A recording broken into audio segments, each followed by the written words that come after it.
The morning sun cast long shadows across Kandahar Airfield as Staff Sergeant Maya Rodriguez walked the perimeter fence alone, her boots crunching softly on the gravel path that most soldiers avoided.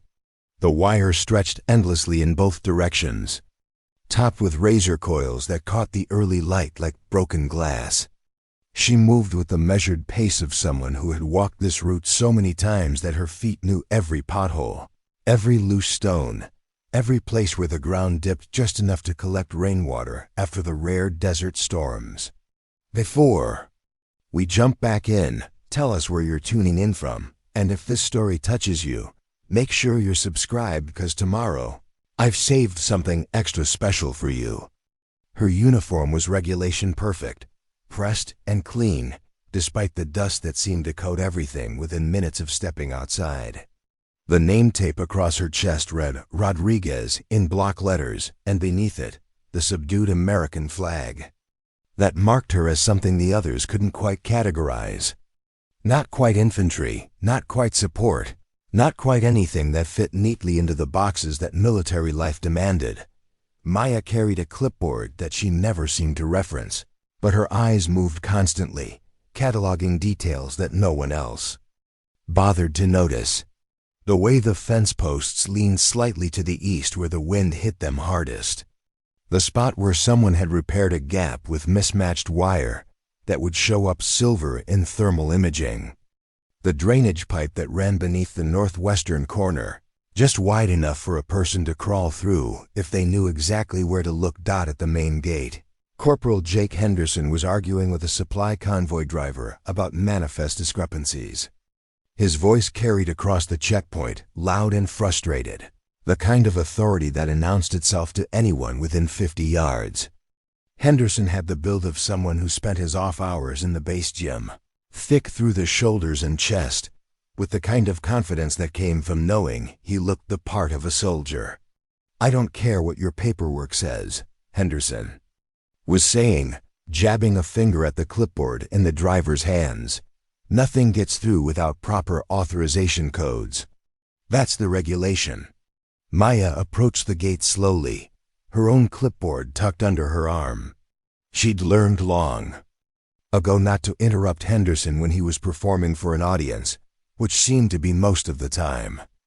Instead, she positioned herself where she could see the supply manifests over his shoulder, her eyes scanning the vehicle registration numbers and cargo descriptions with the automatic precision of someone who had memorized every legitimate supplier, every authorized route, every proper procedure for getting materials onto the base. The convoy driver, a weathered civilian contractor with oil stains on his coveralls, was growing visibly impatient.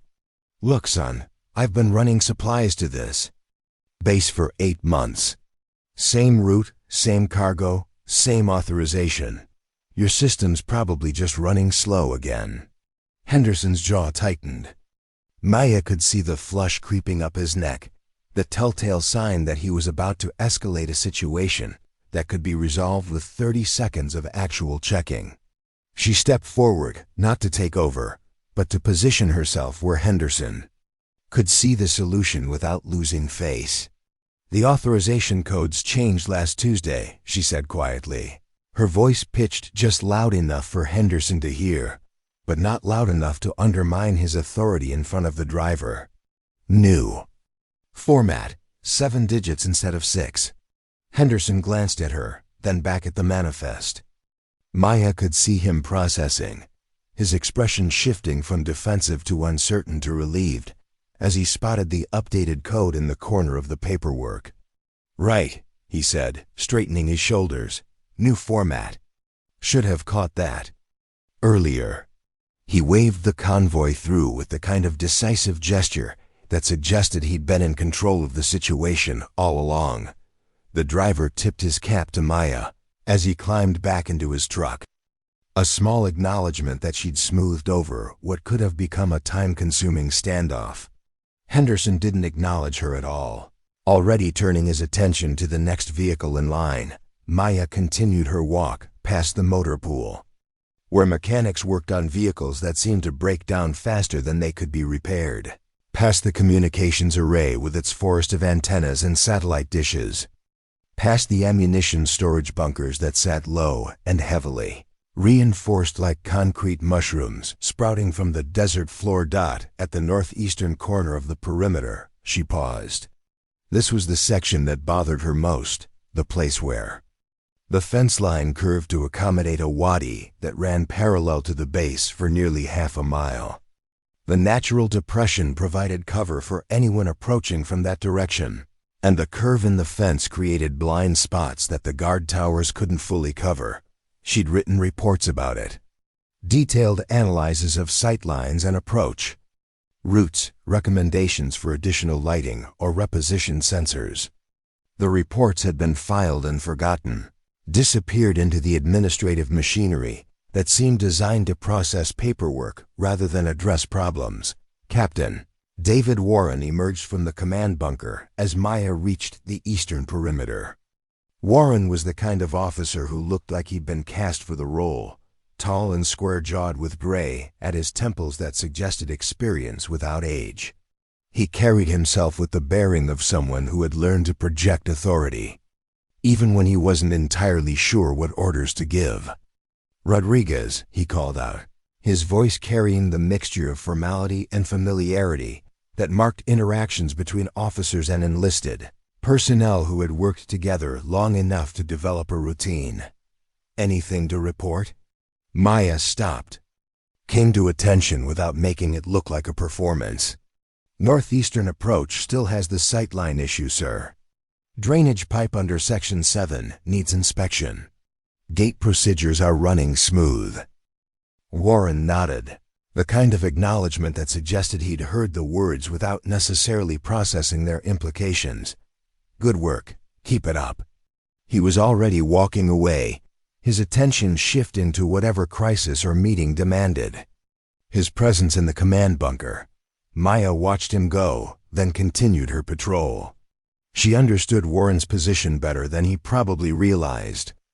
He was responsible for the security of an installation that housed over 3,000 personnel, millions of dollars worth of equipment, and served as a critical hub for operations across the entire region. Her concerns about fence lines and drainage pipes probably seemed minor compared to the broader strategic picture he had to consider. But Maya had learned that wars were often decided by the accumulation of minor details, the gap in coverage that went unnoticed, the vulnerable approach that went unguarded, the pattern of routine that went unchanged until someone with hostile intent learned to exploit it. She reached the southeastern corner of the base, where the perimeter fence met the concrete barriers that protected the fuel depot. This was perhaps the most critical section of the entire installation, where thousands of gallons of aviation fuel sat in massive tanks that could turn the entire base into an inferno if they were compromised. The area was supposed to be under constant surveillance, monitored by multiple camera systems, and patrolled every 30 minutes. Maya checked her watch. It had been 47 minutes since the last patrol had passed this section. She made a note on her clipboard, not because she expected anyone to read it, but because maintaining accurate records had become second nature to her. Patterns mattered.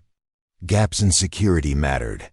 The fact that patrol schedules were being ignored mattered, even if no one else seemed to think so. Near the fuel depot, she encountered Sergeant First Class Robert Hayes leading a small patrol of junior soldiers. Hayes was a career infantry soldier, the kind of NCO who had earned his stripes through deployments and experience rather than classroom training. He commanded respect through competence rather than volume, and his soldiers moved with the easy confidence that came from working under someone who knew what he was doing.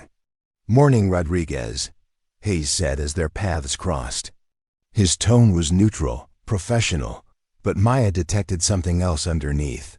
Not dismissal exactly, but a kind of careful distance that suggested he wasn't quite sure how to categorize her either. "Sergeant Hayes," she replied, falling into step beside the patrol for a few yards. "Fuel depot patrol running long today." Hayes glanced at his watch, then at the depot behind them. "Yeah, Third squad's got some equipment issues. We're covering their sector until they get sorted out." He paused, studying her face. "You keep pretty close track of the patrol schedules." "It's my job," Maya said simply. "Is it?" Hayes asked, but not in a challenging way, more like genuine curiosity. "I mean, what exactly is your job out here? You're not infantry, not MP, not even technically security. But you walk this fence line like you're personally responsible for every inch of it." Maya considered the question. It was one she'd been asked before, usually by soldiers trying to figure out where she fit in the base. Hierarchy. Her military occupational specialty was listed as operations support, which was military speak for whatever needs doing that doesn't fit into another category. In practice, it meant she was assigned wherever there was a gap that needed filling, a problem that needed solving, or a task that required someone who could work independently without constant supervision. "I guess I just like to know how things work," she said finally. "How they're supposed to work, and how they actually work. Those aren't always the same thing." Hayes nodded slowly. "No, they're not." He gestured toward his soldiers who were conducting a professional but routine sweep of the fuel depot perimeter. "These kids are good soldiers. They follow procedures, do what they're told, stay alert. But they see what they're trained to see. You see everything else." It was perhaps the most accurate assessment of her role that anyone had ever offered. Maya spent her days noticing the gaps between procedure and practice, between what the manual said should happen and what actually did.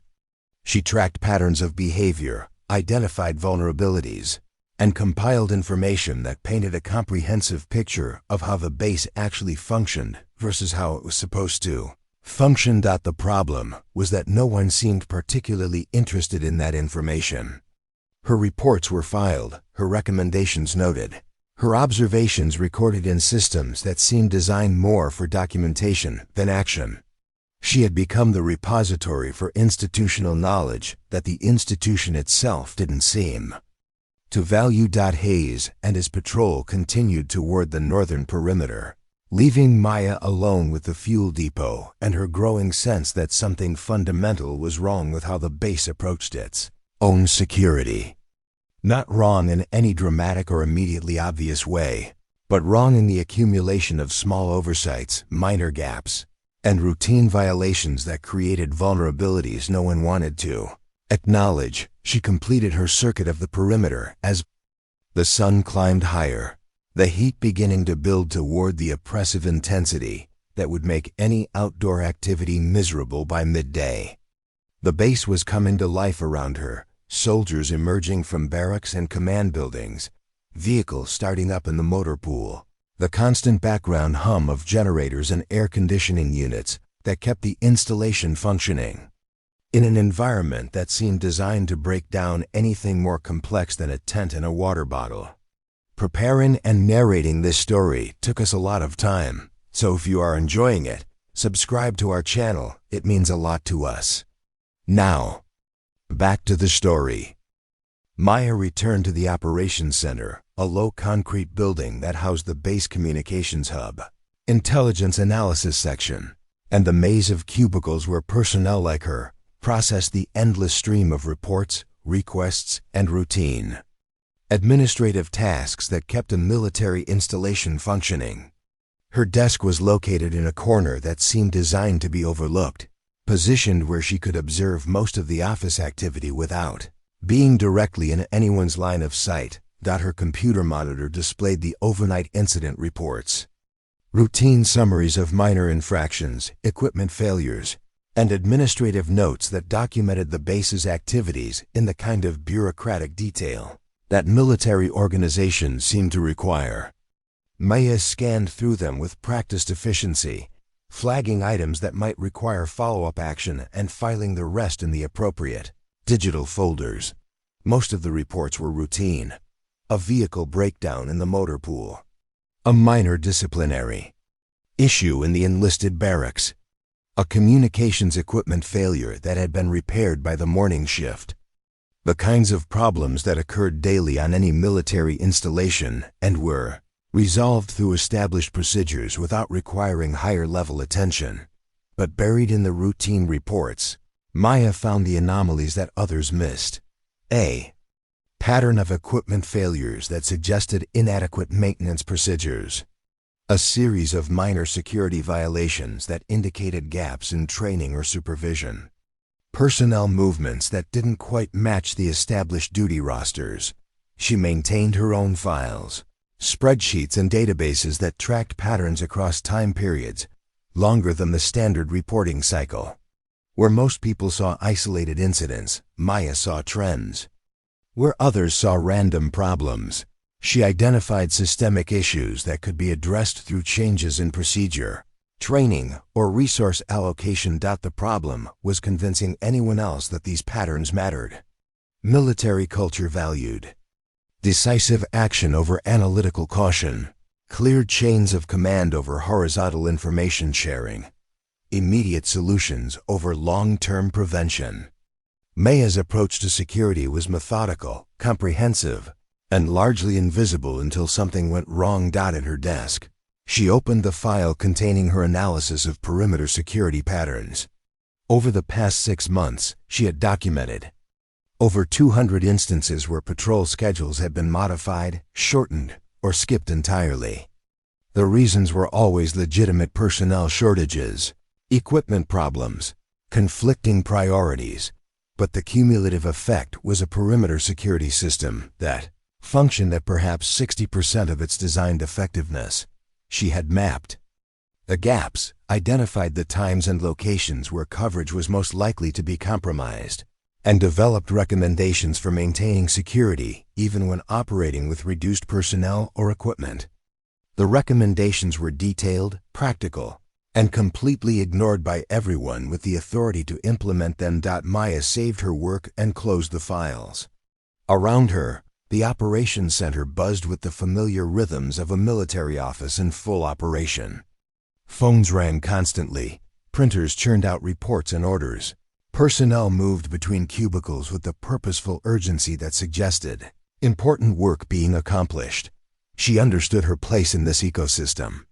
She was the institutional memory, the person who tracked details that others were too busy to notice, who maintained awareness of patterns that existed beyond the immediate operational focus. Her value was in the information she collected and organized, even if that information was rarely consulted until after a problem had already occurred. But Maya had learned to find satisfaction in competence rather than recognition. She knew the base better than anyone, understood its vulnerabilities and capabilities with a precision that came from months of careful observation and analysis. When something eventually went wrong, and military experience had taught her that something always eventually went wrong, she would be ready with the information and insights needed to respond effectively. She just hoped that when that moment came, someone would be willing to listen. The ammunition bunker at the far end of the base housed more than just ordnance. In a forgotten corner, behind stacks of supply crates and beneath a fluorescent light that flickered intermittently, Maya had created what she privately called her war room. It wasn't official, wasn't authorized, and certainly wasn't something she could explain if anyone with enough rank to matter ever discovered it. The space was barely 6 feet square, carved out between concrete walls that sweated condensation in the desert heat. Maya had positioned a salvaged metal desk against one wall, its surface covered with laminated maps, technical manuals, and hand-drawn diagrams that represented months of careful observation and analysis. Above the desk, she had mounted a detailed topographical map of the base and surrounding terrain, marked with colored pins and string that traced patrol routes, sight lines, and potential approach vectors. Every evening after her official duties ended, Maya would make her way to this hidden workspace. She would spread out the day's observations, update her records, and continue the project that had become both her obsession and her preparation for a crisis she hoped would never come but knew eventually would. The centerpiece of her work was a comprehensive threat assessment matrix that she had developed over 18 months of studying the base's vulnerabilities. Unlike the standardized risk evaluations that headquarters produced quarterly, Maya's assessment was built from ground-level observations of how the base actually functioned versus how it was designed to function. She had identified 47 distinct vulnerabilities in the base's defensive posture.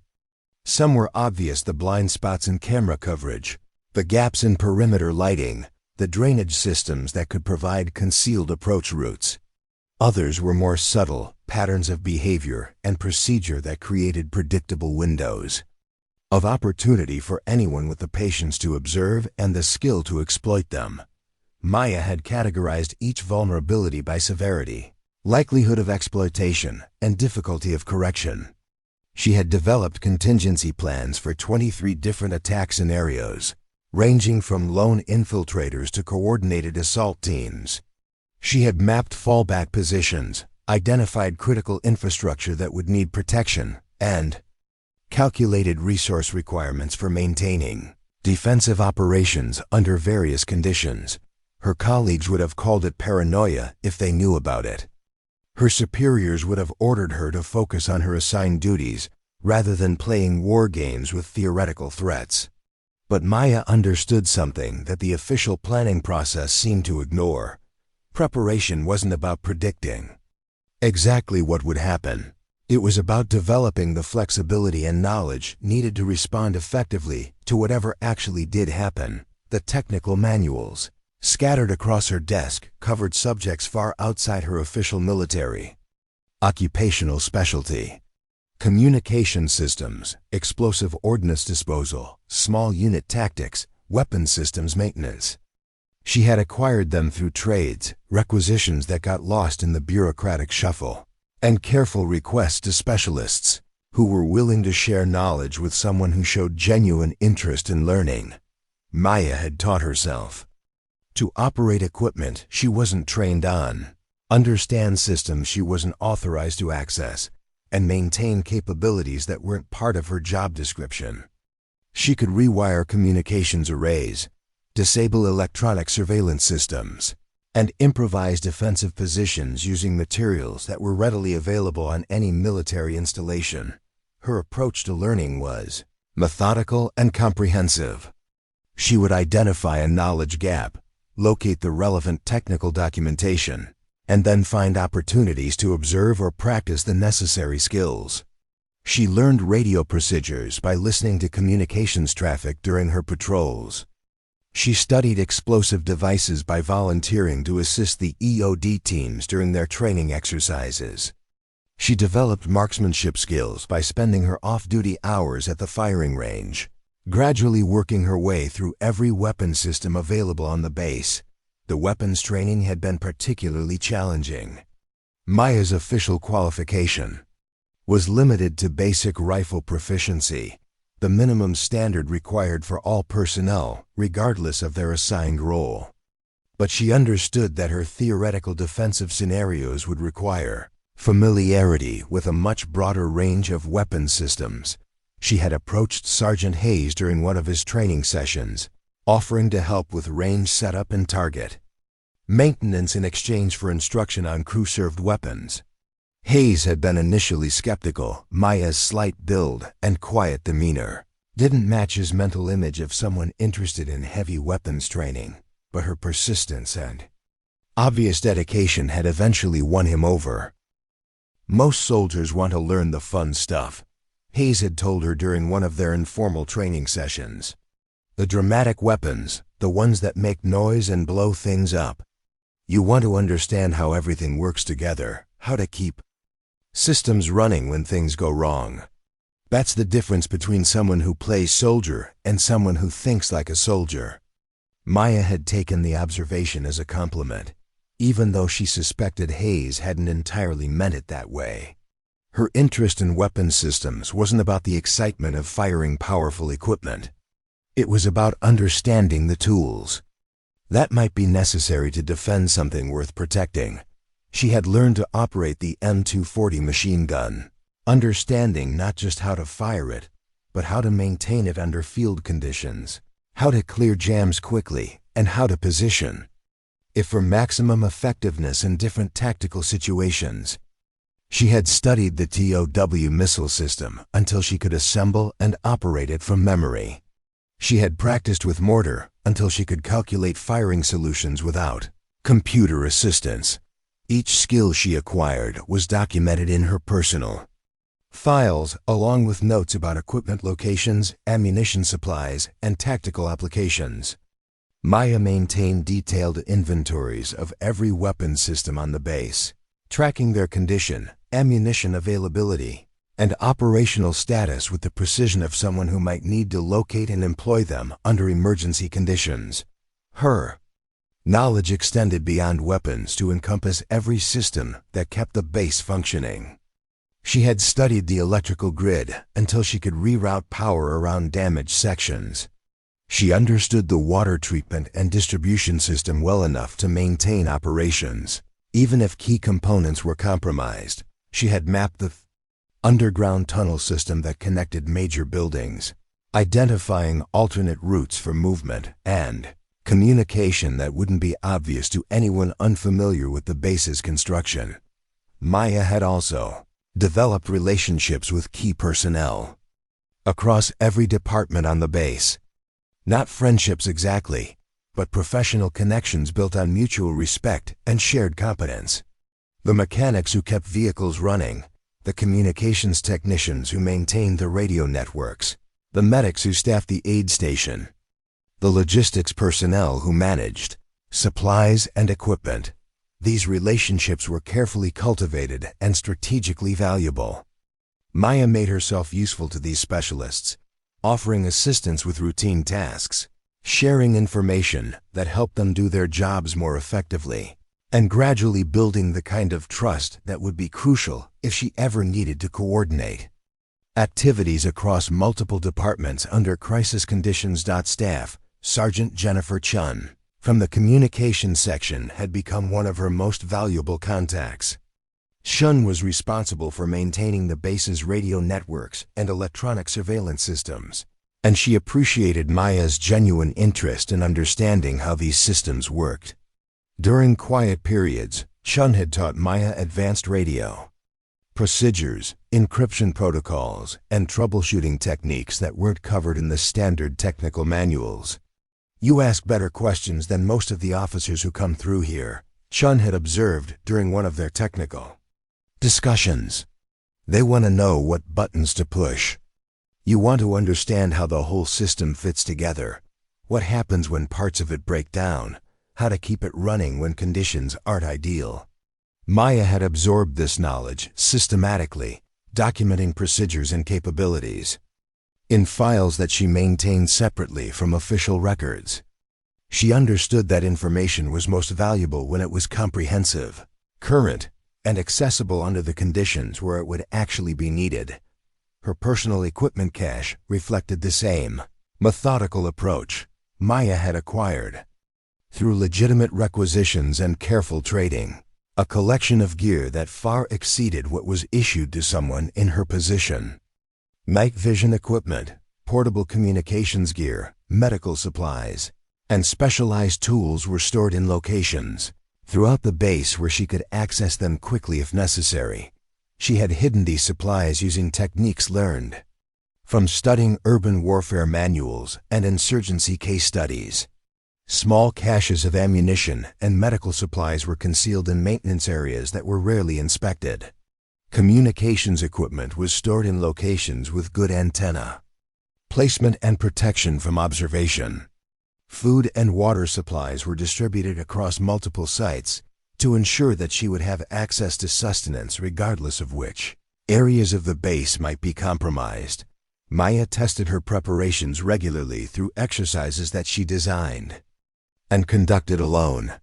She would set hypothetical scenarios: communications down, main armory compromised, command structure disrupted, and then work through the procedures needed to maintain defensive operations under those conditions. She timed herself moving between equipment caches, practiced operating unfamiliar systems under stress, and refined her procedures based on what worked and what didn't. These exercises revealed gaps in her preparation that weren't obvious from theoretical planning. Equipment that seemed easily accessible during normal conditions became difficult to reach when she was moving tactically. Procedures that worked well individually became complicated when attempted in sequence. Backup systems that looked redundant on paper turned out to have single points of failure that could compromise multiple capabilities. Maya addressed each weakness as she discovered it, adjusting her equipment placement, revising her procedures, and developing additional backup plans for critical functions.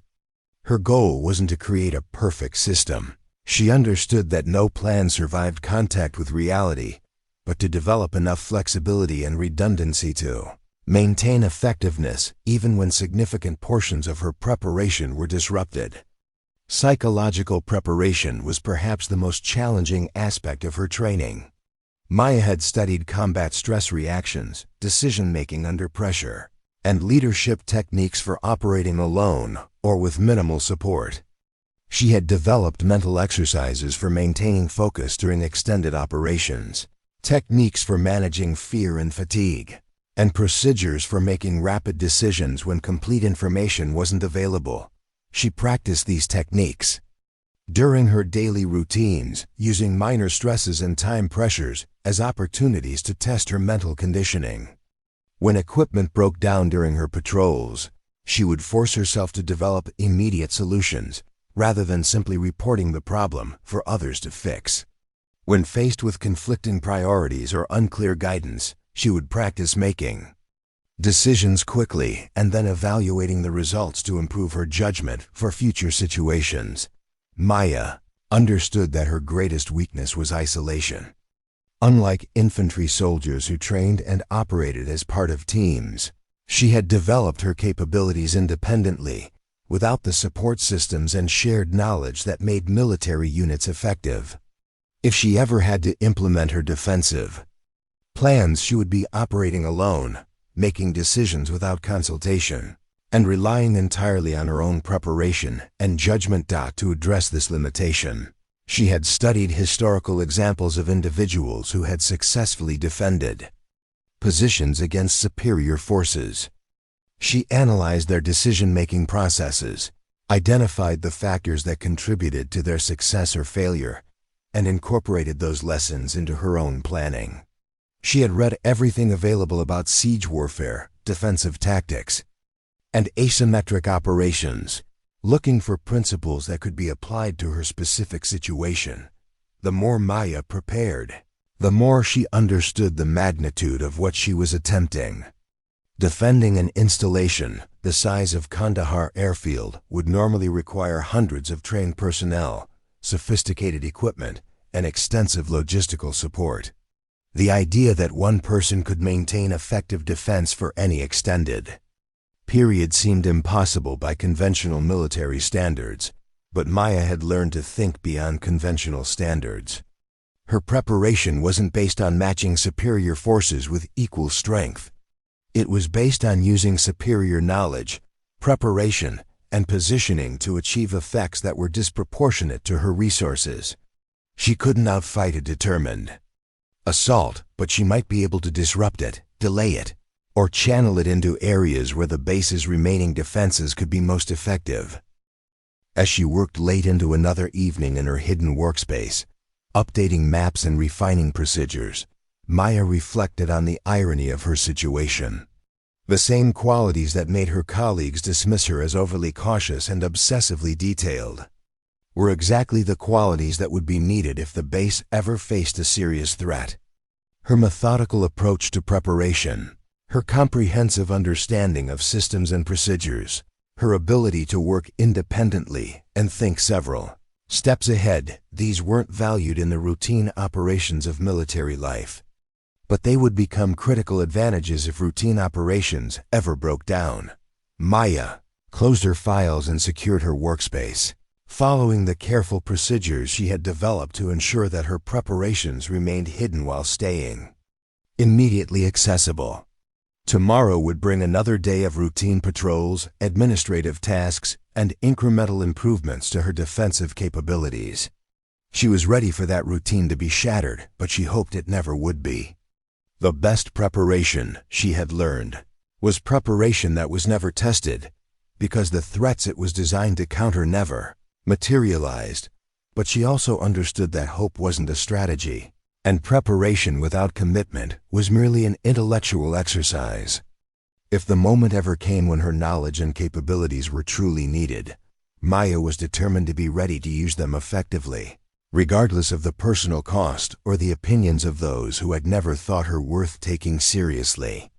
First indication that Tuesday would be different from every other Tuesday came at 0347 hours, when the base's early warning system detected an aircraft approaching from the northwest at low altitude and high speed.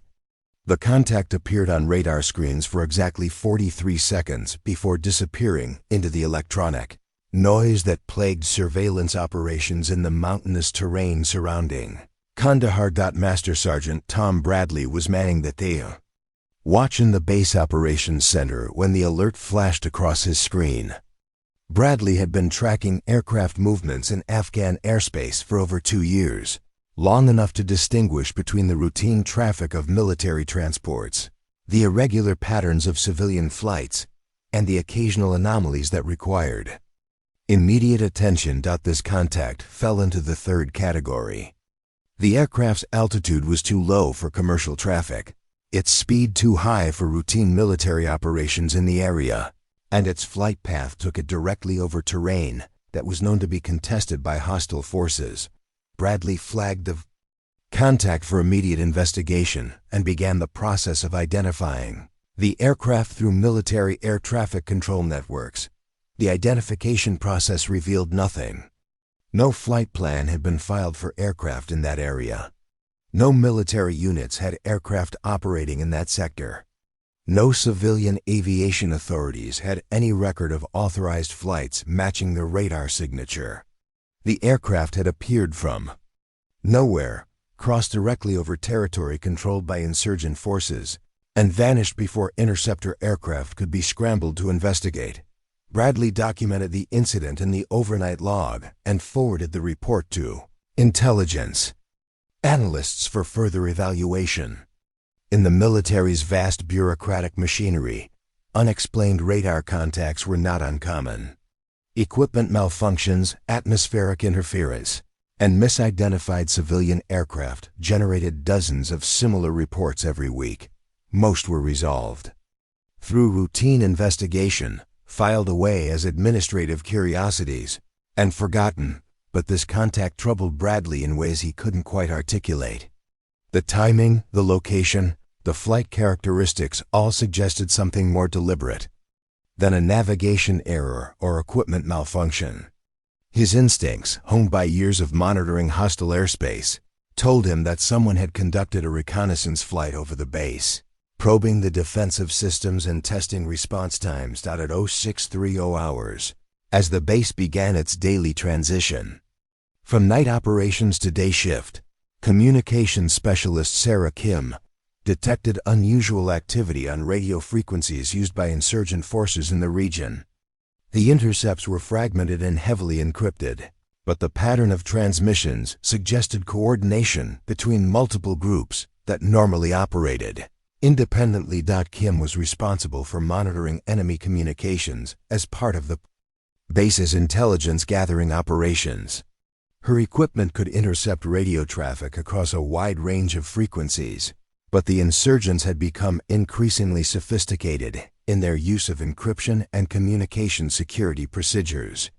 Most of what she captured was unintelligible without extensive analysis by cryptographic specialists who were located hundreds of miles away at higher headquarters. However, Kim had developed an intuitive understanding of communication patterns that allowed her to identify significant activity even when she couldn't decode the specific content. The frequency of transmissions, the duration of contacts, the geographic distribution of radio sources all provided clues about the scale and nature of insurgent operations. The traffic she was monitoring showed signs of preparation for a significant operation. Multiple groups were conducting extended communications, using procedures that suggested operational security measures were being implemented, and coordinating activities across a geographic area much larger than was typical for routine insurgent. Operations.Kim flagged the unusual activity in her morning intelligence summary, noting the increased volume of enemy communications and the apparent coordination between groups that historically operated as independent cells. Her report joined dozens of other intelligence summaries in the daily briefing package that would be reviewed by analysts and commanders throughout the military's chain of command. At 0815 hours, during the morning shift change in the base security Operations Center, Sergeant First Class Michael Torres noticed that 3 of the perimeter surveillance cameras were displaying degraded video quality. The cameras covered approaches to the northeastern section of the base, the same area where Maya had repeatedly identified vulnerabilities in the defensive perimeter. Torres was responsible for monitoring the base's electronic surveillance systems, a network of cameras, motion sensors, and intrusion detection equipment that provided early warning of approaching threats. The system was sophisticated but temperamental, requiring constant maintenance and calibration to function effectively in the harsh desert environment. Camera malfunctions were routine occurrences. Sandstorms, extreme temperatures, and equipment aging caused regular failures that kept the maintenance teams busy with repairs and replacements. Torres had learned to distinguish between normal equipment problems and anomalies that might indicate hostile interference. The pattern of camera degradation he was observing didn't match typical equipment failures. All 3 cameras were experiencing similar problems simultaneously, suggesting external interference rather than random component failure. The affected cameras covered overlapping fields of view in the same geographic sector, creating a significant gap in surveillance coverage. Torres initiated diagnostic procedures to determine whether the problem was caused by equipment malfunction or external interference. The diagnostics revealed that the cameras themselves were functioning normally, but their signals were being disrupted by electronic interference from an unknown source. Someone was jamming the surveillance systems in a very specific and deliberate way. Torres immediately reported the camera disruption to the Security Operations Center and requested a maintenance team to investigate the affected equipment. He also modified patrol routes to provide additional coverage of the area where surveillance had been compromised, compensating for the electronic surveillance gap with increased human observation. The maintenance team dispatched to investigate the camera problems found evidence that confirmed Torres's suspicions. The interference was being generated by sophisticated electronic jamming equipment positioned in the hills northeast of the base. The equipment was too distant and well concealed to be located precisely, but its effects on the surveillance systems were unmistakable. At 10:45 hours, Captain Warren convened an emergency briefing to review the morning's unusual incidents. The unexplained aircraft contact, the increased enemy communications activity, and the surveillance system interference were being treated as separate problems by different departments. But Warren had begun to see a pattern that suggested coordinated hostile activity. The briefing room filled with department heads and senior enlisted personnel from across the base. Intelligence analysts presented their preliminary assessment of the intercepted communications. Security personnel explained the camera system disruption. Air defense controllers described the unidentified aircraft contact. Each briefing was thorough and professional, but focused on individual incidents rather than potential connections between them.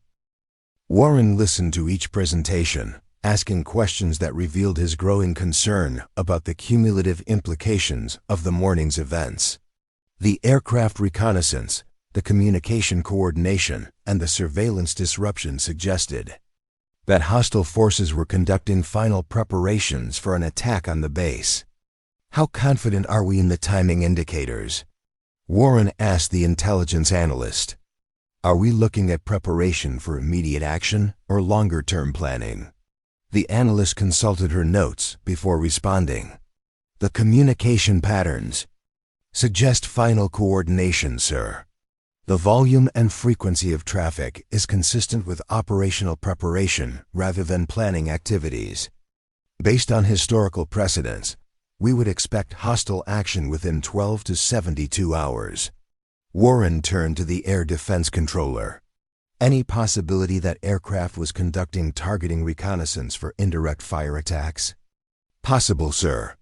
The flight path would have provided visual observation of our key facilities, and the aircraft's performance characteristics are consistent with modified civilian aircraft that could carry targeting equipment, Torres briefed the surveillance system interference, explaining that the jamming was sophisticated and targeted, designed to create specific gaps in coverage rather than general disruption of base communications. Whoever's doing this knows our surveillance layout, sir. They're not jamming randomly. They're creating corridors where they can approach without being detected. Warren absorbed the information, considering response options that ranged from increased alert status to requesting additional forces from higher headquarters.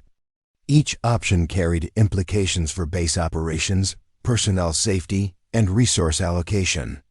More importantly, each option required time to implement, and time was the one resource that appeared to be in short supply. Recommendations? Warren asked the assembled staff. The responses revealed the complexity of defending a large installation against threats that were sophisticated, but not yet clearly defined. Increasing security measures would disrupt normal operations and potentially create vulnerabilities in other areas. Requesting reinforcements would take hours or days to materialize, and might not be approved without more concrete evidence of hostile intent. Maintaining current operations risked being unprepared if the intelligence indicators proved accurate. Major Patricia Sullivan, the base intelligence officer, offered the most direct assessment. Sir, the intelligence picture suggests we're facing a coordinated attack by multiple insurgent groups, planned with more sophistication than we've seen in this area before. The reconnaissance, communications coordination, and surveillance disruption are classic preparation indicators for a complex assault. What kind of assault? Warren asked. Unknown, sir. The intelligence is strong on intent, but weak on specific tactics. We know they're planning something significant, but we don't know whether it's indirect fire, ground assault, infiltration, or some combination of approaches. Warren considered the options available to him. Standard military doctrine provided clear procedures for responding to intelligence indicators of hostile activity, but those procedures assumed certain capabilities and resources that might not be available at Kandahar. The base was designed to support operations rather than withstand extended siege, and its defensive systems reflected that priority. Security posture to condition orange, Warren decided. Increase patrol frequency. Implement additional checkpoints, and prepare for possible evacuation of non-essential personnel. Intelligence. I want hourly updates on enemy communications and any additional reconnaissance activity. Air defense. Coordinate with regional command for immediate response capability if we detect additional hostile aircraft. The briefing concluded with specific assignments for each department, but Warren remained in the conference room after the others departed.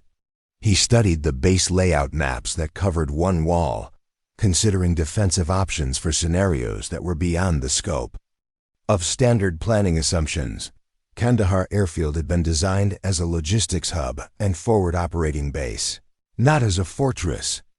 Its defensive systems were adequate for routine security operations, but they had never been tested against a determined, coordinated assault by forces with sophisticated capabilities and detailed knowledge of the base's vulnerabilities.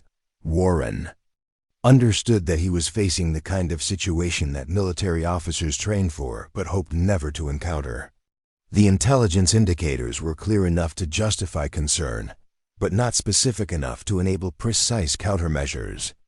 He had to prepare for an unknown threat using resources that might prove inadequate while maintaining operations that were critical to the broader military Mission in Afghanistan. At 12:30 hours, as the base implemented increased security measures. Maya was conducting her routine patrol of the perimeter fence when she noticed tire tracks in the sand, near the northeastern drainage pipe. The tracks were fresh, made within the past few hours, and they indicated that a vehicle had approached the perimeter fence, much closer than was typical for civilian traffic in the area. Maya photographed the tracks and measured their dimensions, documenting evidence that would help identify the type of vehicle that had made them. The track pattern suggested a small truck or utility vehicle, the kind commonly used by insurgent forces for reconnaissance and equipment transport. More concerning than the tracks themselves was their location. The vehicle had approached the exact section of the perimeter where surveillance cameras had been experiencing interference, and had positioned itself where the occupants could observe base operations without being detected by electronic surveillance. Systems. Maya followed the tracks away from the base, noting that they connected to a network of vehicle trails that provided concealed routes through the surrounding terrain. The trails were old, worn by years of use by local civilians, but recent activity suggested they were being used for purposes that had nothing to do with normal civilian transportation. She returned to the base and reported her findings to the Security Operations Center, providing photographs and precise coordinates for the suspicious vehicle activity. Her report was added to the growing file of intelligence indicators that painted an increasingly clear picture of hostile reconnaissance and preparation. At 14:45 hours, intercept stations detected a brief radio transmission that provided the first specific intelligence about hostile intentions. The transmission was in clear text, apparently the result of a communication security failure by insurgent forces, and it contained references to Tuesday evening operations and airfield neutralization. The intercept was immediately forwarded to intelligence analysts and command personnel, providing the most concrete evidence yet that the base was the target of planned hostile action. The timing reference suggested that the attack would occur within hours, and the mention of airfield neutralization indicated that the assault would focus on the base's aviation capabilities. Warren convened a second emergency briefing at 1500 hours to review the latest intelligence and finalize defensive preparations. The briefing room atmosphere had shifted from concerned caution to urgent preparation as the reality of imminent attack became undeniable. Current intelligence indicates hostile action against this installation within the next 6 hours, Warren announced to the assembled staff. Probable objectives include neutralization of aviation assets and disruption of base operations. All departments implement emergency procedures immediately. The base transformed as emergency procedures took effect. Non-essential personnel were evacuated to secure areas. Critical equipment was moved to protected positions. Defensive systems were activated and tested. Communications networks were reconfigured to provide redundancy in case primary systems were disrupted. But even as these preparations proceeded, Warren knew that they might not be sufficient. The intelligence picture suggested that hostile forces had conducted detailed reconnaissance, planned their operation carefully, and possessed capabilities that exceeded what the base's defensive systems were designed to counter. As the afternoon progressed toward evening, Maya continued her patrols with growing awareness that everything she had prepared for was about to be tested. The base was implementing standard defensive procedures, but she understood better than anyone else how many gaps and vulnerabilities those procedures failed to address. The crisis she had spent months preparing for was no longer theoretical. It was approaching with the inevitability of nightfall, and when it arrived, her years of solitary preparation would finally be put to the ultimate test. At 16:30 hours, the emergency evacuation order came through with the sharp urgency of a fire alarm. Regional Command had reviewed the intelligence picture and made a decision that would strip Kandahar Airfield of 90% of its personnel within the next 4 hours. The order was classified as administrative redeployment, military bureaucracy's way of avoiding the word retreat. But everyone understood what was happening. Captain Warren stood in the command center, reading the evacuation directive for the third time, his jaw working as he processed the implications. The order was comprehensive and non-negotiable. All non-essential personnel were to be evacuated immediately to Bagram Airfield. Essential personnel would follow in a second wave. Once critical equipment had been secured or destroyed to prevent capture, how do they define essential personnel? Asked Major Sullivan. Though her tone suggested she already knew the answer, wouldn't be satisfactory. Warren consulted the thick packet of evacuation protocols that had arrived with the order.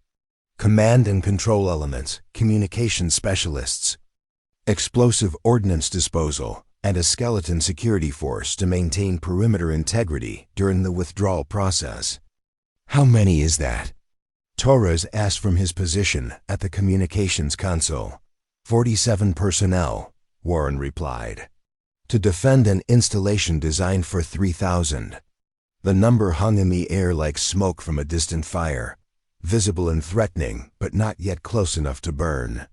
47 people to maintain security at a base that covered over 4 square miles, contained millions of dollars worth of equipment, and served as a critical logistics hub for operations throughout southern Afghanistan. Sergeant Hayes, who had been studying the base defense plans spread across a planning table, looked up with the expression of someone doing math that wouldn't balance. Sir, standard doctrine calls for a minimum of 200 personnel to maintain effective perimeter security for an installation this size. 47 won't even cover the guard towers, much less conduct patrols or respond to breaches. I'm aware of the math, Sergeant, Warren said, his voice carrying the weight of someone who had already wrestled with the impossibility of the situation. Regional Command believes the evacuation will be completed before hostile forces can organize a significant assault. We're buying time, not holding territory. Major Sullivan spread an intelligence summary across the table beside the defense. Plans. Sir, the latest intercepts suggest hostile forces are already in position around the base. They've been conducting reconnaissance for days, possibly weeks. If they're monitoring our communications, they'll know about the evacuation within hours. The reality of their situation began to crystallize as the staff absorbed the implications. The evacuation would leave the base virtually defenseless at precisely the moment when intelligence indicated it was most likely to be attacked. The 47 personnel remaining would be sufficient to maintain basic operations for a few hours, but completely inadequate to resist any serious assault. Warren moved to the window overlooking the flight line, where the evacuation was already beginning. Transport aircraft were arriving in a steady stream, their engines winding down, just long enough to load personnel and equipment before departing for safer territory. The efficiency of the operation was impressive, but it also highlighted the magnitude of what was being abandoned. What about the aircraft? Hayes asked, pointing toward the flight line where millions of dollars worth of helicopters and fixed-wing aircraft sat exposed to whatever was coming. Priority evacuation, Warren replied. Anything that can fly will be relocated within the next 2 hours. Everything else gets destroyed in place if we can't remove it. The evacuation priority list revealed the brutal calculus of military retreat. Personnel came first, followed by classified materials and sensitive equipment. Vehicles, supplies, and infrastructure would be abandoned or destroyed based on their potential value to enemy forces and the time available for disposal. Maya listened to the planning discussion from her position near the communications equipment, where she was ostensibly updating patrol schedules but actually absorbing every detail of the evacuation timeline. The 47 personnel who would remain included command staff, communications specialists, and a handful of security personnel. Her name wasn't on the essential personnel list, which meant she was scheduled for evacuation in the first wave. At 17:15 hours, the first wave of evacuees began boarding transport aircraft. The process was orderly but urgent. with personnel moving quickly across the tarmac, carrying personal gear and essential equipment. Maya watched from the terminal building as colleagues she had worked with for months disappeared into the cargo holds of C-130 transport aircraft. Staff Sergeant Chun approached Maya as she stood near the departure processing area. "Rodriguez, you're on the next flight out. Transport leaves in 20 minutes. Maya nodded but didn't move toward the aircraft. "I need to complete the equipment destruction checklist for the communications gear. Make sure nothing classified gets left behind." Chun consulted her clipboard. "That's my responsibility. You're supposed to be on that transport." "The checklist isn't finished," Maya said, her voice carrying the quiet authority of someone who knew exactly what she was talking about. "There are classified components in the surveillance system that aren't on the standard destruction list. Someone needs to handle them properly." It wasn't entirely true, but it wasn't entirely false either. Maya had identified several pieces of equipment that contained sensitive information and weren't covered by the standard evacuation procedures. More importantly, she had no intention of leaving the base when her months of preparation were about to be tested. Shen looked uncertain, torn between following evacuation procedures and ensuring that classified materials were properly secured. "How long will it take?" 30 minutes, maybe 40. "I can catch the next transport." Chun made a decision that would change everything that followed. 40 minutes, then you're on the next flight out. No exceptions.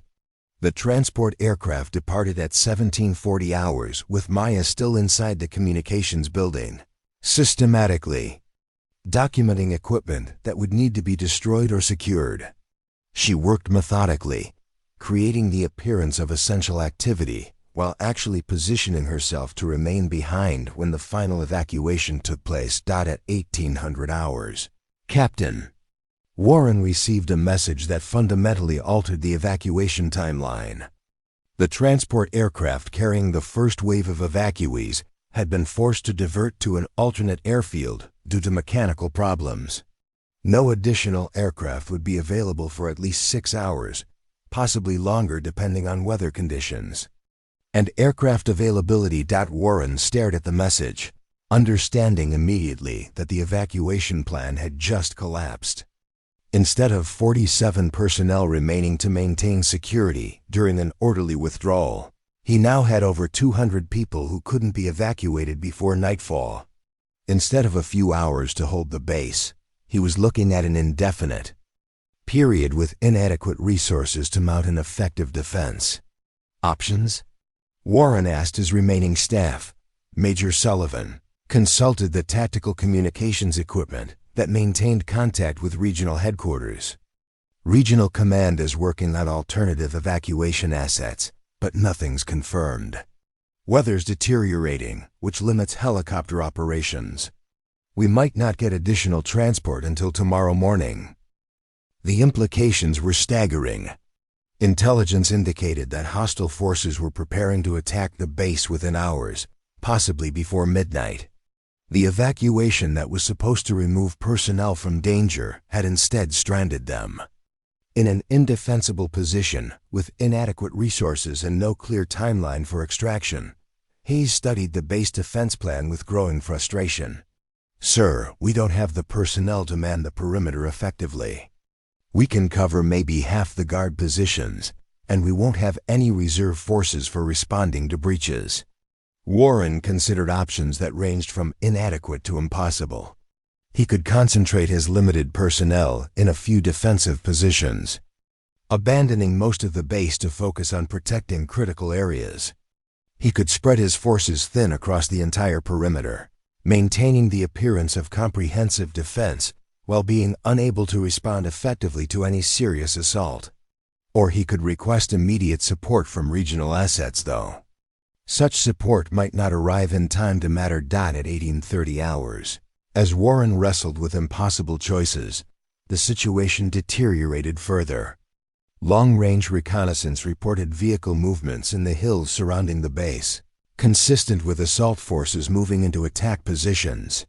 The timing suggested that hostile forces were aware of the evacuation problems and were accelerating their timeline to take advantage of the base's vulnerable condition. How many vehicles? Warren asked the intelligence analyst monitoring the reconnaissance reports.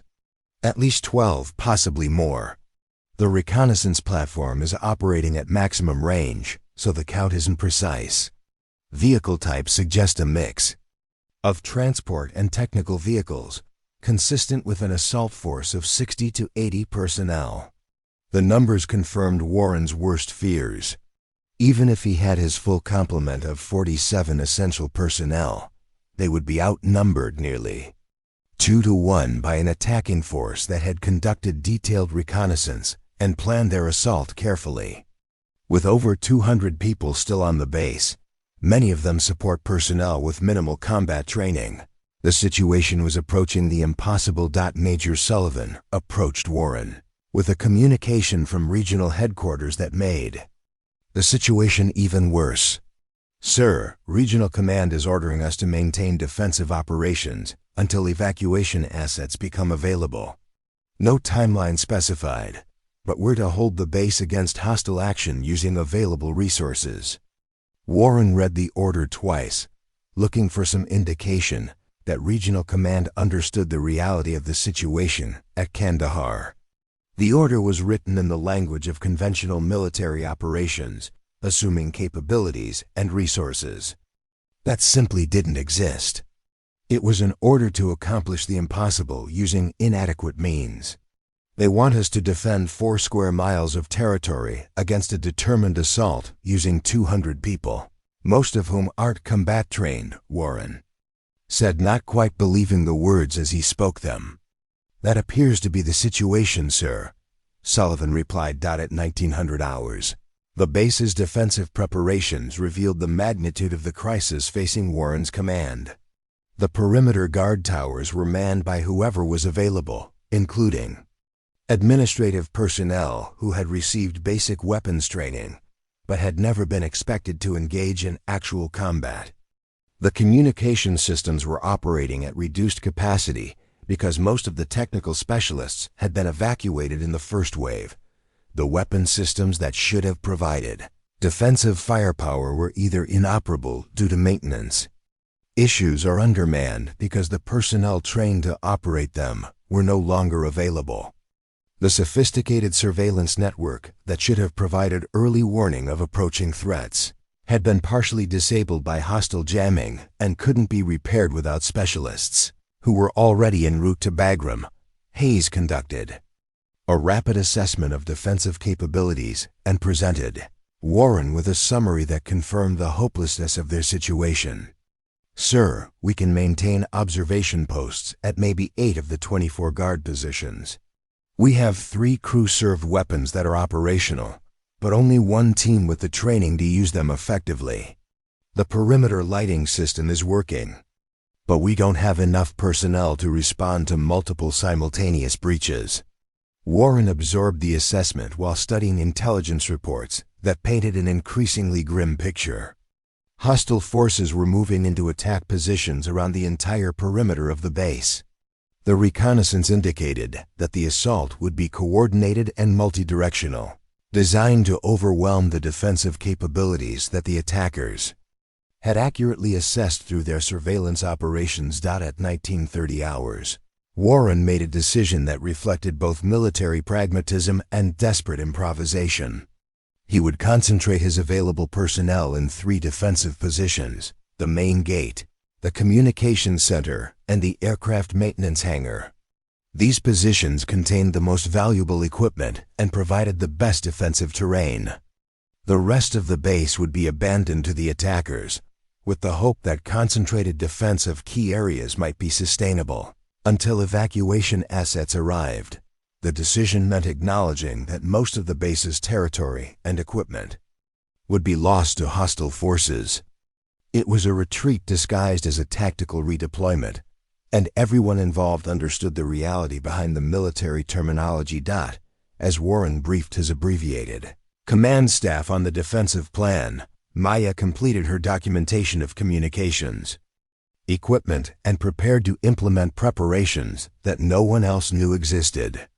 The official defensive plan concentrated personnel in 3 locations that she had already identified as inadequate for sustained defense. Her unofficial preparations had anticipated exactly this kind of systemic failure and developed alternatives that didn't depend on adequate personnel. Functioning equipment or competent command decisions. At 1945 hours, as the sun began to set over Kandahar Airfield, Maya made her way to the first of her concealed equipment caches. The evacuation had failed, the defensive plan was inadequate, and hostile forces were approaching under cover of darkness. Everything she had prepared for during months of solitary planning was about to become reality. The base was about to be tested by forces that had studied its weaknesses, planned their assault carefully, and chosen their timing to exploit maximum vulnerability. The official response had proven inadequate before the attack even began. Maya understood that if Kandahar Airfield was going to be defended effectively, it would have to be defended by someone who had prepared for this exact situation without permission, without support, and without recognition. The system had failed completely. What remained was one person with enough preparation, knowledge, and determination to attempt what everyone else considered impossible. At 2,100 hours, the first mortar round struck the base motor pool with a flash that lit up the desert night like lightning. Maya felt the concussion through the concrete floor of the communications bunker where she had been monitoring radio traffic from the attacking forces. The explosion was followed by 3 more rounds in rapid succession, each one walking closer to the main aircraft hangar where Captain Warren had concentrated his defensive forces. Maya had been expecting the attack for the past hour, tracking the assault forces' movements through intercepts of their tactical communications and visual observation of movement in the hills surrounding the base. The attackers were using sophisticated coordination, with multiple teams approaching simultaneously from different directions, while mortar crews provided covering fire from positions beyond the range of the base's remaining defensive weapons. Attack pattern confirmed what Maya had predicted in her threat assessments. The assault force had studied the base's defensive capabilities, identified the locations where Warren had concentrated his personnel, and designed their attack to systematically neutralize those positions while avoiding areas where they might encounter organized resistance. Maya's radio intercept equipment, hidden in a maintenance closet adjacent to the communications center, was providing real-time intelligence about the attack's progress. The assault teams were communicating in clear text, apparently confident that the base's electronic warfare capabilities had been sufficiently degraded to prevent effective monitoring of their transmissions. Alpha Team, Northeast breach successful, came through her earpiece in accented English. Perimeter wire cleared, moving toward fuel depot. Bravo Team, main gate suppressed, reported another voice. Defensive position neutralized, advancing to communication center.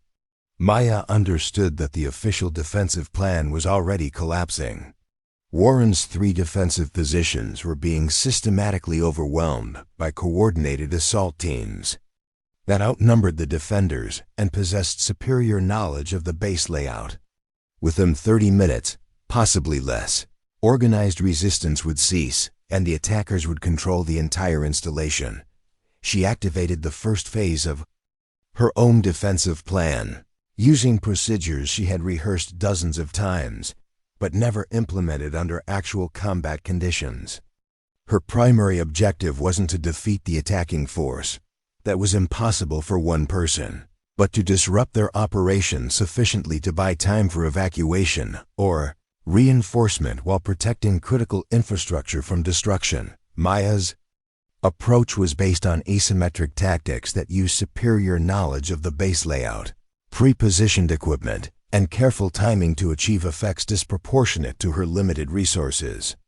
She couldn't match the attackers' firepower or numbers, but she could exploit their assumptions about the base's defensive capabilities and force them to respond to threats they hadn't anticipated. Her first target was the assault team advancing toward the fuel depot.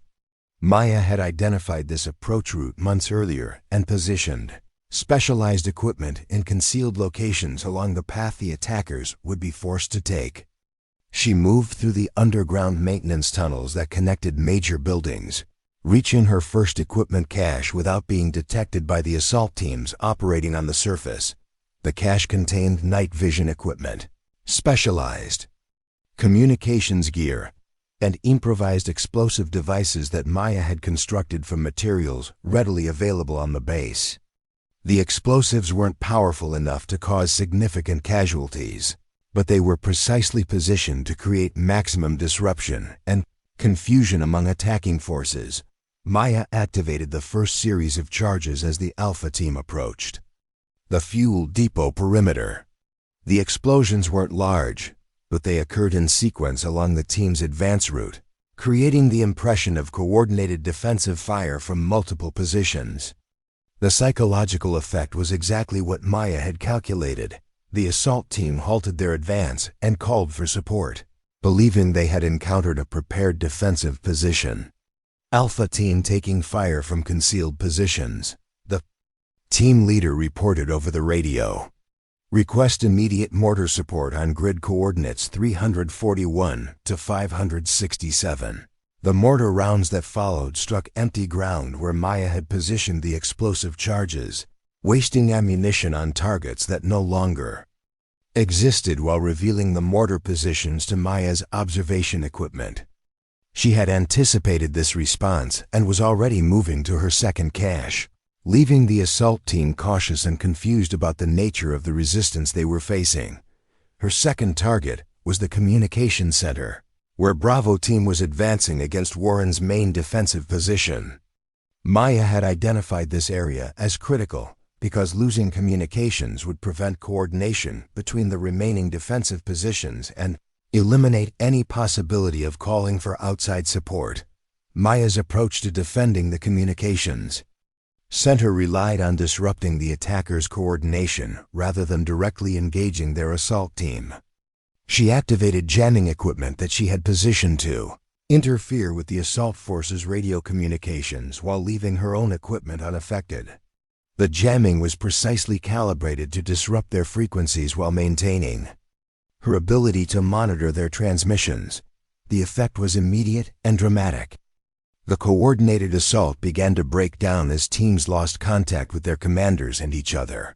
Units that had been advancing in carefully timed sequences began to hesitate, unsure whether to continue their advance or wait for restored communications. "Command, this is Bravo team," came through Maya's intercept equipment. "We're experiencing major communication interference, unable to coordinate with other elements." All teams switched to backup frequency, ordered what appeared to be the assault force commander. Maya had anticipated this response as well. Her jamming equipment was programmed to shift frequencies automatically, staying ahead of the attackers' attempts to restore communications. She had studied their radio equipment during their reconnaissance operations and understood their communication procedures well enough to predict their responses to electronic warfare. While the assault teams struggled with communication problems, Maya moved to her third phase of operations, direct action against high-value targets. Her objective was to eliminate key leaders and weapons, systems that were essential to the attackers' ability to maintain their assault. Maya had identified the mortar positions through radio intercepts and visual observation. The crews were positioned in the hills northeast of the base, beyond the range of the base's remaining defensive weapons, but within range of specialized equipment that Maya had pre-positioned for exactly this purpose. She reached her heavy weapons cache through a drainage tunnel that emerged near the base perimeter. The cache contained a TOW missile system that she had borrowed from the base inventory and positioned where it could engage targets in the surrounding hills. The missile system was old and required manual operation, but Maya had trained extensively on its use and understood its capabilities better than most specialists. Her first target was the mortar position that was providing fire support for the assault teams. Maya had calculated the range and bearing precisely, accounting for the elevation difference between her position and the target area. She fired one missile, guiding it manually to impact directly on the mortar position. The explosion in the hills was visible from across the base, followed by secondary detonations as the mortar ammunition cooked off. The sudden elimination of their fire support caused panic among the assault teams, who had been depending on mortar cover to suppress the base's defensive positions. "Mortar support is down," reported one team leader. "We're taking precision fire from unknown positions." Maya's second missile targeted what appeared to be a command vehicle positioned on a ridge overlooking the base. The vehicle's prominent antenna array and its position suggested it was serving as a communications hub for the assault force. The missile strike eliminated the vehicle and further degraded the attackers' ability to coordinate their operations, the loss of their command. Vehicle and mortar support caused the assault force to pause their advance while they attempted to reorganize. Maya used this breathing space to implement the fourth phase of her defensive plan: mobility operations designed to maintain pressure on the attackers while avoiding direct confrontation with superior forces. She moved through the tunnel system to reach different equipment caches, striking at isolated elements of the assault force and then disappearing before they could respond effectively. Her targets were carefully chosen to maximize disruption while minimizing her own exposure to counterattack. Maya's next action was against the team that had breached the northeastern perimeter and was advancing toward the aircraft hangars. She used pre-positioned charges to destroy a fuel truck that was parked along their advance route, creating a massive fire that illuminated their positions and forced them to detour through areas where she could observe and target them more effectively. Explosion also served a psychological purpose, demonstrating that the base's defense was more organized and capable than the attackers had anticipated. Instead of facing demoralized and disorganized resistance, they were encountering what appeared to be a well-planned and expertly executed defensive operation. Maya's radio intercepts revealed growing confusion and concern among the assault teams. "This isn't what we were briefed to expect," one team leader reported. "The defensive positions are more sophisticated than intelligence indicated." "Continue the advance," ordered the assault commander. "Resistance appears to be coming from a small force using prepared positions. Maintain pressure and they'll be overwhelmed." But Maya's defensive strategy was specifically designed to avoid being overwhelmed through conventional tactics. Her fifth phase involved what military theorists called defense in depth, a series of prepared positions that could be occupied, abandoned, and reoccupied based on the tactical situation. She had created multiple fighting positions throughout the base, each one equipped with weapons, ammunition, and communications equipment. The positions were connected by concealed routes that allowed her to move between them without being detected. More importantly, each position was designed to cover the others, creating overlapping fields of fire that could trap attacking forces in crossfire situations. Maya's first prepared position was in the maintenance building adjacent to the aircraft hangars. The position provided excellent observation of the approaches to the hangars while offering multiple escape routes if the position became untenable. She had mounted an M240 machine gun in a position that could cover 3 different approach routes while remaining concealed from direct observation.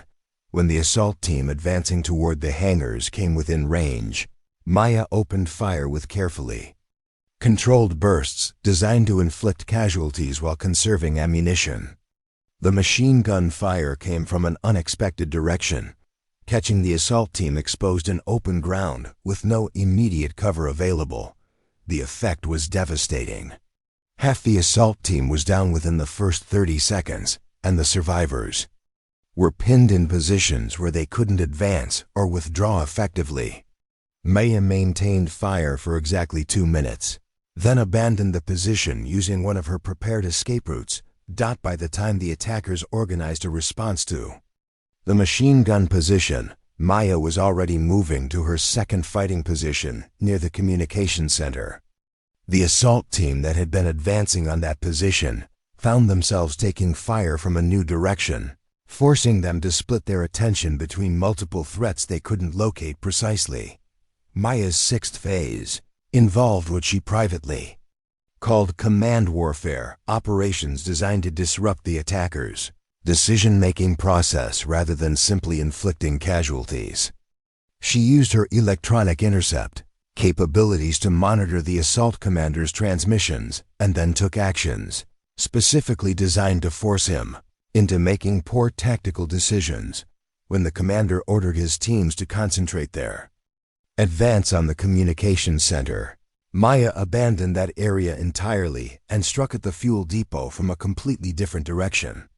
When he redirected forces to protect the fuel depot, she emerged near the aircraft hangars with a shoulder-fired missile that destroyed one of the vehicles the attackers had brought onto the base.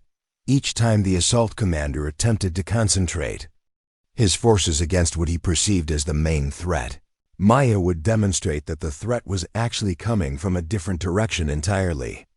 The constant need to redirect his forces prevented the commander from achieving the concentrated assault that would have been necessary to overwhelm the base's defenses. "Where is this fire coming from?" the commander demanded over the radio. "Teams report contact from multiple directions, but we can't locate the defensive positions."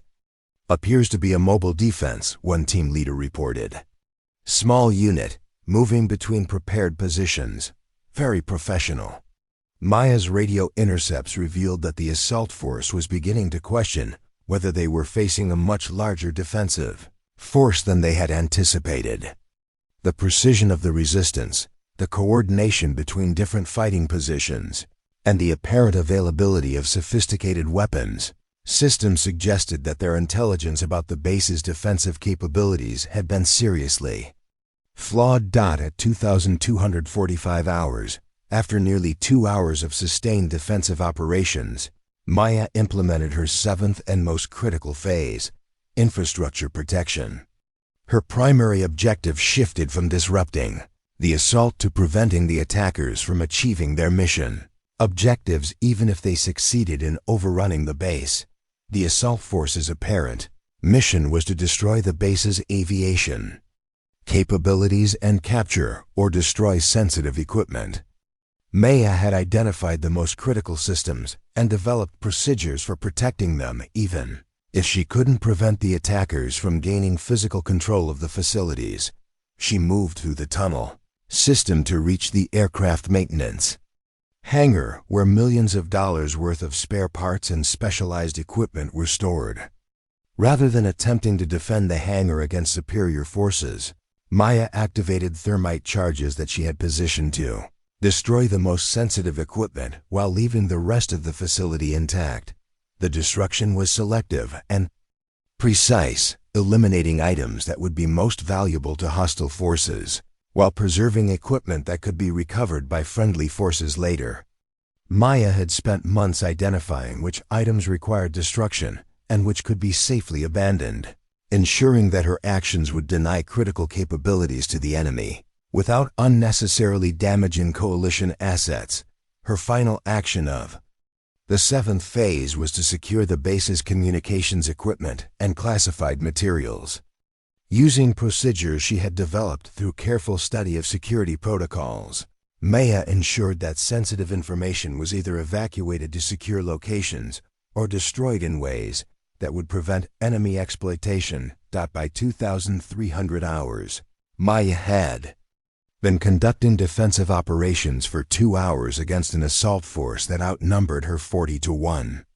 She had disrupted their advance, inflicted significant casualties, destroyed their supporting weapons, and protected critical infrastructure from capture or destruction. But she also understood that her capabilities were approaching their limits. Assault force was adapting to her tactics, bringing in additional personnel to replace their casualties, and beginning to coordinate their operations more effectively despite the communication problems she had created. Maya's ammunition supplies were running low. Her equipment was showing signs of wear from intensive use, and she was beginning to feel the physical strain of sustained combat operations. Most critically, she was running out of prepared positions and equipment caches. Her defensive strategy had been designed to operate for several hours, but not indefinitely. If friendly reinforcements didn't arrive soon, or if evacuation assets didn't become available, she would eventually be overwhelmed by sheer numbers and persistence. As the third hour of combat began, Maya prepared to implement the final phase of her defensive plan, endurance operations designed to maintain resistance for as long as humanly possible. Using every resource and capability she had developed during months of preparation, the night was far from over, and the real test of her preparation was just beginning. At 0315 hours, after 6 hours of continuous combat, the silence that descended over Kandahar Airfield was more profound than the explosions that had preceded it. Maya crouched in her final defensive position, a reinforced observation post she had constructed months earlier in the base water treatment facility. Her uniform was torn and stained with cordite residue. Her hands were raw from handling weapons and equipment, and her throat was parched from breathing dust and smoke.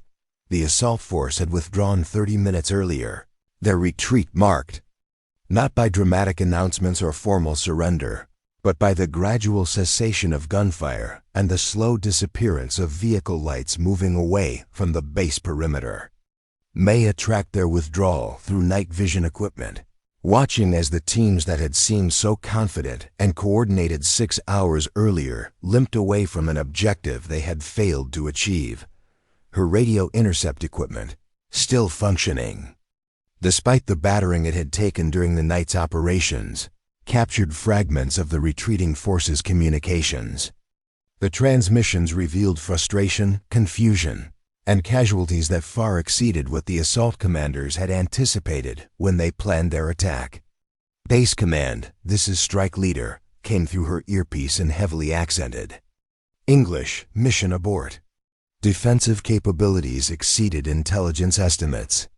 We have sustained 40% casualties with no mission objectives achieved." "Understood, Strike Leader. Withdraw to Rally Point Charlie and prepare for extraction." Maya listened to the retreat communications with a mixture of exhaustion and professional satisfaction. The assault force that had seemed so formidable at the beginning of the night had been systematically degraded through 6 hours of defensive operations that had exceeded every parameter of her original planning. She conducted a mental inventory of the night's accomplishments. The assault force had brought approximately 80 personnel and 12 vehicles, supported by mortar crews and sophisticated communications equipment. They had conducted detailed reconnaissance, planned their attack carefully, and chosen their timing to exploit the base's maximum vulnerability. Against this coordinated assault, Maya had employed defensive tactics that had neutralized their mortar support, destroyed their command vehicle, disrupted their communications, inflicted significant casualties, and ultimately forced them to abandon their mission without achieving any of their apparent objectives. The base's critical infrastructure remained intact. Sensitive materials had been secured or destroyed appropriately, and coalition forces retained control of the installation. As dawn broke over Kandahar Airfield, the full magnitude of what had occurred became visible. Smoke continued to rise from several locations where Maya's defensive actions had destroyed enemy equipment. Scattered debris marked the locations where assault teams had been engaged and forced to retreat. The base showed signs of having been under intense combat, but its critical capabilities remained intact. At 0530 hours, the sound of approaching helicopters announced the arrival of the relief force that Regional Command had dispatched to defend Kandahar Airfield. The helicopters carried a full battalion of infantry, supported by attack aircraft and heavy weapons that were designed to repel exactly the kind of assault that Maya had already defeated single-handedly. Captain Warren stood on the landing zone as the relief force commander disembarked from his helicopter. Lieutenant Colonel James Morrison was prepared to take charge of a desperate defensive situation but found instead a base that was secure, operational, and showing clear evidence that a sophisticated defense had already been conducted successfully. Captain Warren, I'm Lieutenant Colonel Morrison, 2nd Battalion. We're here to reinforce your defensive operations. Warren saluted, still processing the surreal nature of briefing a relief commander on a defensive success that shouldn't have been possible. Sir, the hostile assault has been repelled. Base infrastructure is secure, and the threat has been neutralized. Morrison looked around the base, noting the signs of recent combat, but also the clear evidence that coalition forces had retained control throughout the engagement. Captain, our intelligence indicated you were facing a coordinated assault by superior forces with inadequate defensive resources. How did you achieve a successful defense? Warren glanced toward the communications center where Maya was conducting post-combat operations. Sir, one of our personnel implemented defensive procedures that proved more effective than our standard defensive planning. One of your personnel? How many people conducted the defensive operations? One, sir. Staff Sergeant Maya Rodriguez. Morrison had commanded combat operations for over 20 years and had never encountered a situation where a single individual had successfully defended a major installation against a coordinated assault. Captain, I need a full debrief on the defensive operations. What you're describing exceeds anything in conventional military doctrine. Maya emerged from the communications center carrying a detailed report she had compiled documenting the night's defensive actions. She approached the two officers and came to attention. Sir, Staff Sergeant Rodriguez reporting. Defensive operations complete, base secure, threat neutralized. Morrison studied Maya, trying to reconcile her slight build and quiet demeanor with the tactical accomplishment that Warren had described. Sergeant Rodriguez, I understand you conducted defensive operations against the assault force that attacked this base. Yes, sir. I implemented defensive procedures using available resources and pre-positioned equipment. Morrison looked around the base again, noting the complexity and sophistication of the evidence he could observe. Sergeant, what you accomplished appears to exceed the capabilities of much larger forces with superior resources. How did you achieve such results?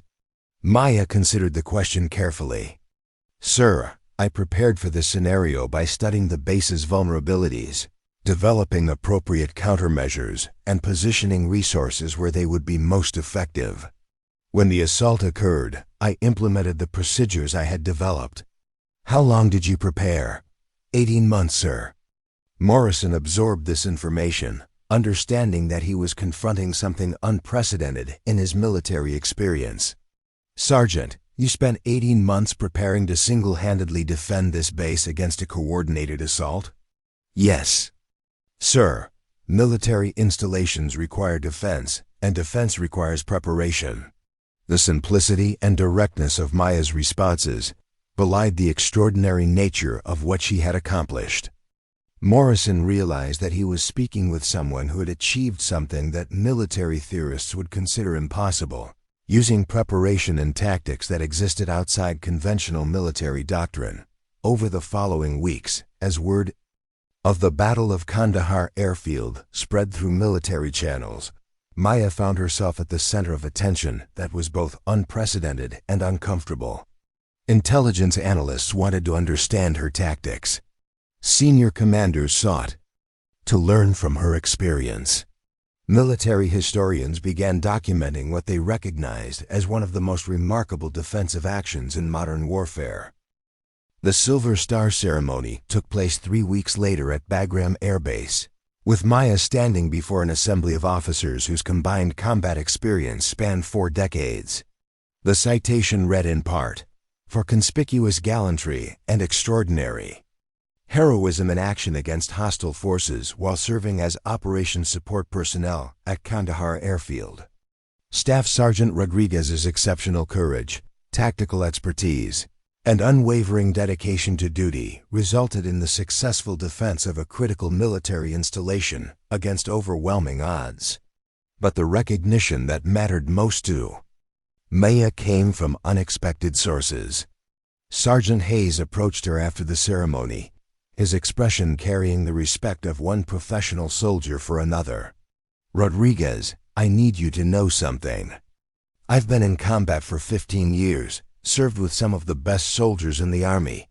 What you did at Kandahar wasn't just tactically brilliant, it was morally courageous. You saw what needed to be done, and you did it, regardless of personal risk or recognition." Staff Sergeant Chun, who had witnessed the immediate aftermath of the battle, offered a different perspective. "Maya, you changed how everyone thinks about individual capability and responsibility.